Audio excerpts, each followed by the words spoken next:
ఒక జీవుడు పడుకుంటున్నాడు. అతని కలలో మగవాళ్ళు వచ్చారు, ఆడవాళ్ళు వచ్చారు, చెట్లు వచ్చాయి, పుట్టలు వచ్చాయి, కుక్కలు వచ్చాయి, నక్కలు వచ్చాయి, 100 రకాలు వచ్చాయి. ఇవన్నీ ఈ రూపాలన్నీ ఎవరివి? ఈ పడుకున్న జీవుడే ధరించాడు. పొద్దున్నే లేచి ఎవరింటికైనా వెళ్ళి నువ్వు నా కల్లోకి వచ్చావంటే ఆ మాట మగవాళ్ళతో అంటే ఒక ప్రమాదం, ఆడవాళ్ళతో అంటే 2 ప్రమాదాలు. వాళ్ళ ఆయన వస్తాడు, నీ కల్లోకి మా ఆవిడ ఎందుకు వచ్చిందని.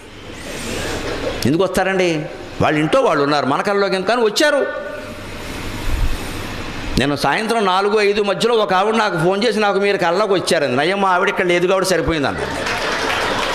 నేను మీ క్యాసెట్లు వింటూ పడుకున్నానండి, మీరు నా కల్లోకి వచ్చారండి. ఫోన్లే అమ్మ ఇక్కడ మా ఆవిడ లేదు, నేను తణుకులో ఉన్నాను, నేను గొడవ లేదు. ఈ మాట ఆవిడ వింటే నాకు ఫుడ్ పోయేదన్నాను నేను. మీ కల్లోకి ఎవరు వచ్చినా, ఎవరి కల్లోకి ఎవరు వచ్చినా అవన్నీ పడుకున్న జీవుడు ధరించిన రూపాలు. వారెవరూ మన కల్లోకి రాలేదు.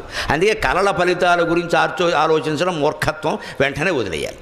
కళలు ఫలితాలను పుస్తకాలు రాయకూడదు, అవి మనం చదవకూడదు. తెల్లరకట్టు వస్తే ఓ ఫలితం, రాత్రి వస్తే ఓ ఫలితం, శుక్రవారం వస్తే, ఇవన్నీ గుడ్డి నమ్మకాలే.